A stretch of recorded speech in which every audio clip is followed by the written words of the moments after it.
Bonjour, bonjour, bienvenue sur une nouvelle vidéo de Happy C64.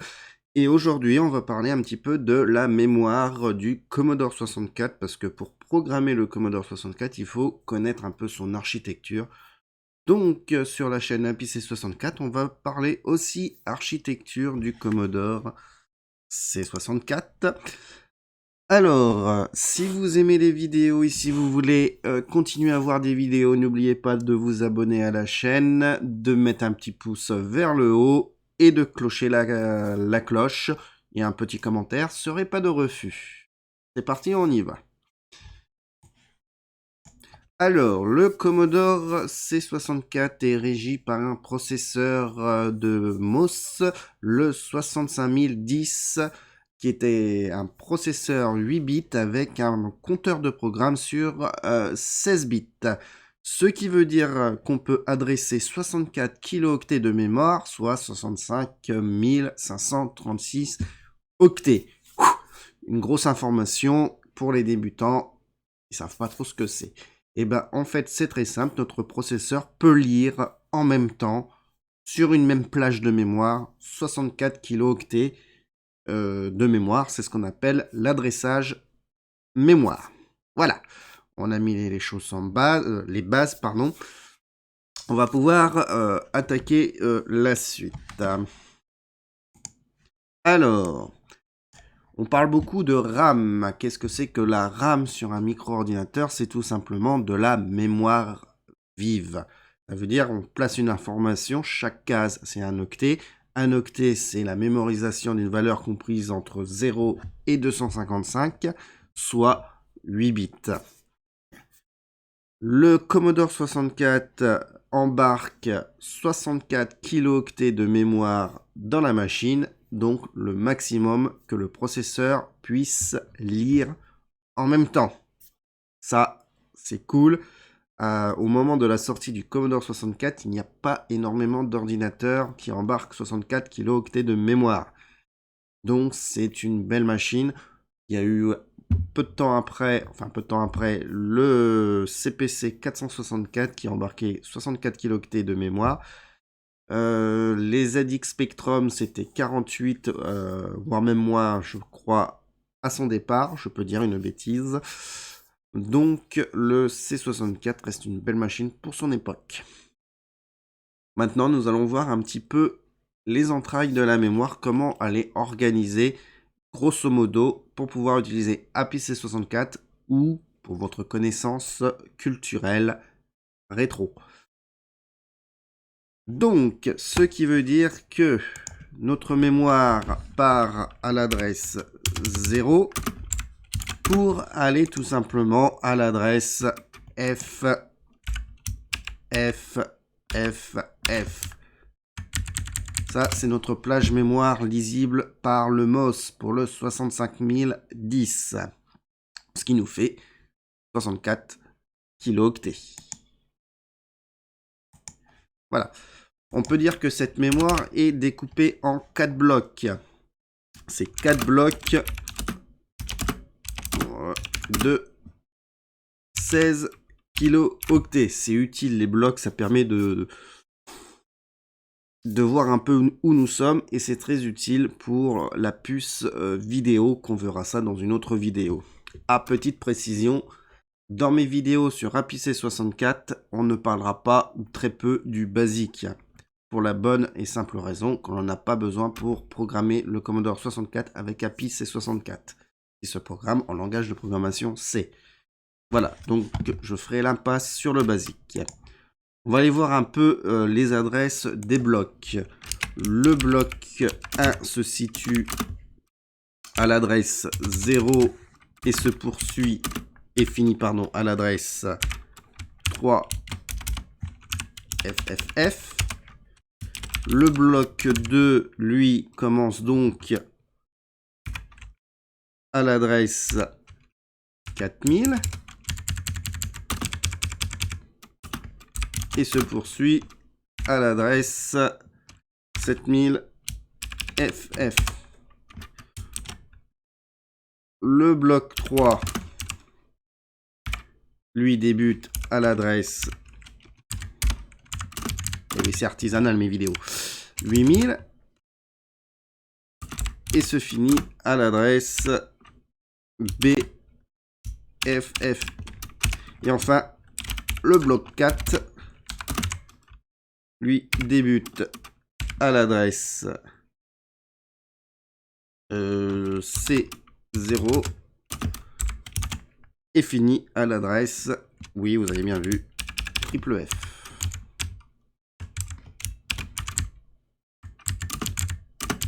Je sais pas comment j'ai fait ma petite flèche. Voilà. Alors, là, on va bien. Les blocs, vous pouvez aussi rencontrer le mot banque. C'est pareil, bloc, banque, c'est les mêmes termes. On va aller faire un petit tour dans le fameux bloc 1. Hop, on va commencer par le bloc 1. Paf, on va juste diminuer un petit peu la police de caractère. Donc le bloc 1, on va débuter à l'adresse 0 et on a une partie qui va s'arrêter à l'adresse 03FB. Qu'est-ce que nous trouvons dans cette partie-là? C'est très simple, c'est tout ce qui concerne les variables du système du Commodore C64. En sachant qu'il y a des espaces qui sont disponibles dans cette plage de mémoire. On verra ça encore une fois bien plus tard. Mais voilà, ici il y a les variables système et des variables qui sont aussi liées au basique pour information. Donc le compteur de ligne, qu'est-ce qu'on peut retrouver, les tableaux, enfin les pointeurs de tableaux. Enfin il y a énormément de choses liées aussi au basique qu'on pourrait exploiter en langage de programmation C que je n'ai pas testé mais qui doit fonctionner. Voilà, donc il y a de la place pour rajouter des choses. Ensuite, quand on allume l'ordinateur, le Commodore C64, à partir de l'adresse 400 jusque l'adresse 07FF en hexadécimal, on retrouve quelque chose de super important. On retrouve le screen memory plus le pointeur de sprite. Alors, qu'est-ce que c'est que le screen memory? Eh bien, c'est une petite plage de mémoire qui permet juste de mémoriser le numéro des patterns ou des tiles, des charsets qui doit être affiché à l'écran, pas les couleurs. Le numéro des patterns. Le tableau prend 1 kilooctet de mémoire, un vrai kilooctet, donc 1000 octets, hein, cette fois-ci. Et un peu plus loin, il y a à la fin du screen memory, on a 8 octets. 8 petits octets qui permet de pointer sur des sprites. Voilà. Donc, c'est très très important. On reviendra sur le screen memory et le pointeur de sprite en temps voulu. Autre information assez utile, le screen memory plus pointeur de sprite, on peut le bouger. Donc, on va même le bouger quand on va programmer avec API C64. Mais on en reviendra au moment voulu. Et enfin, on a une troisième plage de mémoire qui est l'adresse 800 jusque 3000 FFF. Ici, nous avons tout simplement du vide. Quand on va charger notre programme avec API C64 dans un émulateur ou sur le Commodore 64, on part à l'adresse 800. C'est le point de départ de notre programme. Dans notre programme, il comprend la librairie API C64 qui est quand même assez véloce à l'heure actuelle. Il prend pas mal de place. Et votre programme, tout simplement. Donc c'est notre point. C'est notre start, je sais pas comment vous pouvez appeler ça, mais c'est ici que c'est notre launcher. Voilà. On va aller voir un petit peu le bloc numéro 2 qui part à l'adresse 4000 jusqu'à l'adresse 7000 FFF. Et bah, il y a 16 kilo octets de RAM avec du vide. Ça veut dire bah, on va continuer ici. On va commencer en adresse 8000 vos programmes. Et puis on va aller jusque 7FFF. Voilà. Donc c'est vide. C'est nada. En fait, il y a une petite partie, je pense qu'il y a une petite partie du basique, mais comme c'est désactivé, on récupère tout cet espace pour nos programmes. On fera peut-être une vidéo sur la RAM du basique, vous inquiétez pas. Ensuite, on va aller voir notre bloc numéro 3. Toujours en configuration APC64, bien sûr. Hein. Ici, eh ben, on a du lourd, ou pas. À partir de l'adresse 8000 jusqu'à l'adresse 9000 FF, on a 8 kilooctets de libre. Vous pouvez faire ce que vous voulez là-dedans aussi. Sauf un petit truc. Quand vous intégrez une cartouche de jeu dans votre Commodore 64, et bah c'est cette partie de 8 kilooctets qui va être prise. Quand vous mettez une cartouche, on part à 8000 et plus à 800. Voilà, c'est la banque numéro 1 d'une cartouche, enfin, voilà, c'est la banque numéro 1 de notre cartouche, ou une cartouche simple à 8 kilooctets. Voilà. Ensuite, on a un deuxième bloc en A000 jusque BFF. On a toujours 8 kilooctets aussi. Et bah, c'est du libre aussi, ou la banque 2 des cartouches. Alors, je vais mettre banque 1 des cartouches. Voilà. Donc, quand vous mettez une cartouche de 16 kilooctets ou plus, des cartouches normales, j'ai envie de dire, oups, et bah la banque 2 va se charger tout simplement ici. Et c'est dans la banque 2 qu'on va pouvoir faire ce qu'on appelle du bank switching. Je ne vais pas rentrer dans le détail, APC64 n'est pas programmé ou n'est pas prévu à l'heure actuelle pour utiliser des cartouches de ce style. Je ne vais pas m'étendre plus sur ce sujet. Notons, j'en profite, il est peut-être de bon augure plus tard de déplacer notre VIC2, donc notre puce graphique, à cette adresse. Quand on démarre le Commodore 64, notre VIC est placé dans le bloc 1. Donc on va lire tout le bloc 1. On peut déplacer notre puce graphique et le mettre sur le bloc 3, ça peut être assez sympathique. Ce n'est pas ultime, il y a une meilleure solution. On en reparlera tout de suite après. Mais c'est une possibilité. Surtout ne pas laisser le VIC dans le bloc 1. C'est le bordel. Allez, on va aller voir un petit tour sur le bloc 4. Il y a un petit peu de trucs à dire sur le bloc 4. Le bloc 4 qui débute en C00 et qui se finit donc à la fin de la RAM en FFFF est découpé en 3 parties. On va commencer par la première partie qui est... Alors je vais me mettre en petit. Hop, à l'adresse C000 qui va se finir tout simplement à l'adresse CFF. On a 4 kilooctets de RAM et bah c'est du vide, tout simplement. Vous allez pouvoir exploiter ces 4 kilooctets de RAM à votre convenance, sauf que sur APC64, en configuration normale, à la fin de ce petit morceau de bloc, donc vous avez 2 kilooctets ce que vous pouvez faire et 2 kilooctets de réservé, vous avez ce qu'on appelle la pile du compilateur C. Il y a 2 kilooctets à la fin et c'est tous les variables locales de programmation C, les variables qui sont renvoyées par les fonctions, etc., etc. Ça se place à cette adresse en les 2 derniers kilooctets de ce bloc. Voilà. Donc, en gros, on évite d'y toucher, quoi. On reste en C. On va pas au-dessus de C400, si je dis pas de bêtises. Voilà. Ensuite, on a ici un petit bloc qui s'appelle D00. Et on va aller jusque, tout simplement, DFF. Là, on a 4 kilooctets.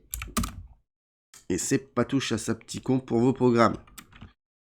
Pas touche à sa petit con, si, mais faut pas s'en servir pour programmer directement dedans. Parce qu'on a tous nos variables d'entrée et de sortie.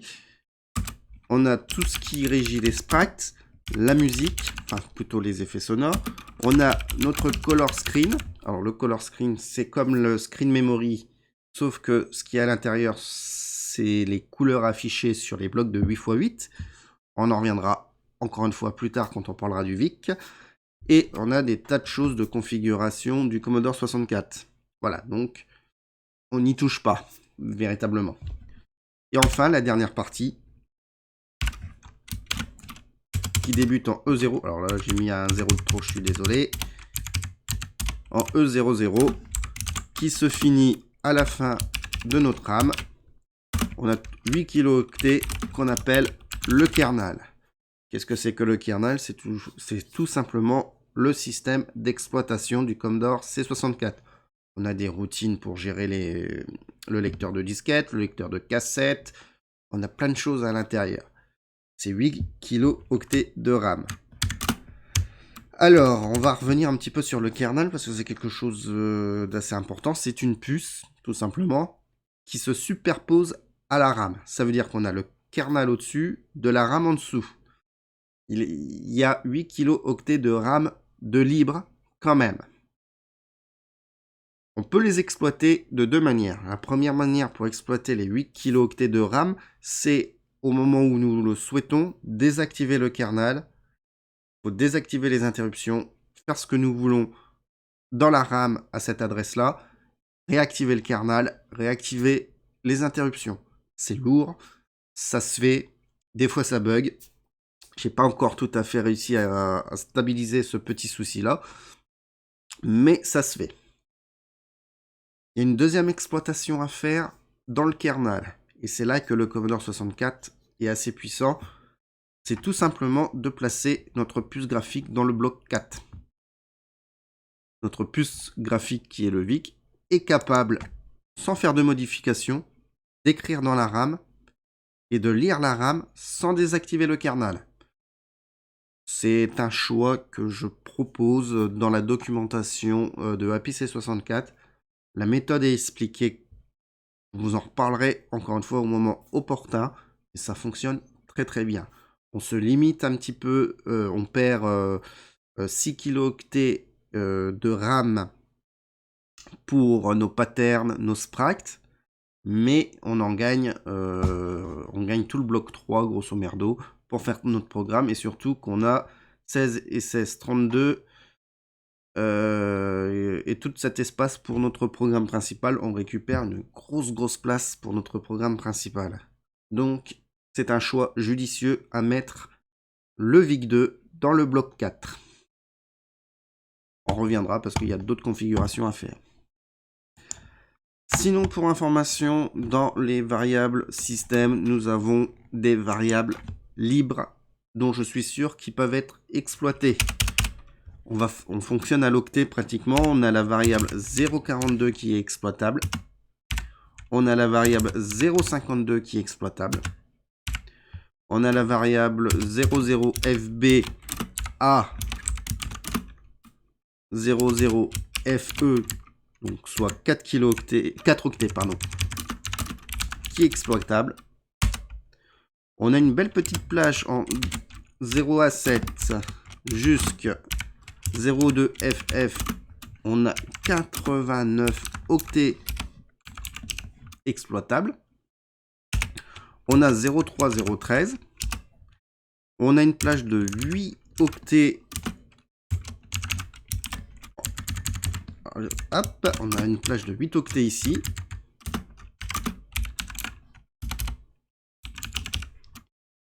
Et on a une belle plage de 192 octets. C'est peut-être la plage la plus importante, avec une contrainte. En 0.33c jusqu'à 0.3fb.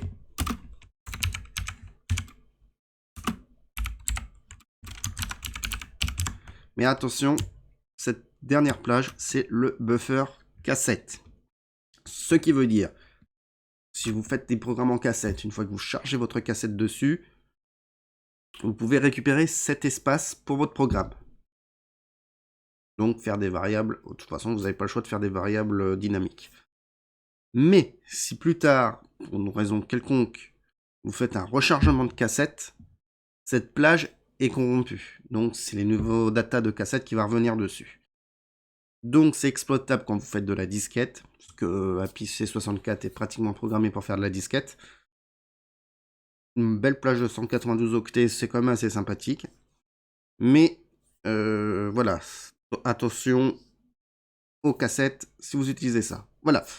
Autre chose aussi assez important, vos programmes débutent en 0800 bien sûr. On va déplacer obligatoirement le VIC2. Cette plage qui est ici, on la récupère pour vos datas. Vous allez pouvoir récupérer cette plage de mémoire pour vos variables manuelles, on va dire. Voilà. Je pense que j'ai fait le tour pour parler un petit peu... Ah, voilà, il est 6 heures. Je pense que j'ai fait le tour pour parler de la carte mémoire du Commodore C64. Vous pouvez retrouver tout ça dans la documentation du Commodore 64, ou plutôt de API C64. Sur les livres techniques, vous pouvez retrouver à peu près les puces du basique et vous expliquer mieux ce que j'ai dit, ce que j'ai raconté. Ceci dit, pour API C64, vous avez vraiment la base de ce qu'il faut savoir pour ou programmer ou changer les blocs du VIC2 et pour être à l'aise. Voilà, je reviendrai sur beaucoup de points au moment opportun dans les vidéos. J'espère que cela vous a plu, que vous avez appris des choses, ce qui vous donne envie de poursuivre. N'hésitez vraiment pas à vous abonner, la cloche, le pouce et le commentaire. Bonne journée, bonne soirée, programmez bien. Bye bye.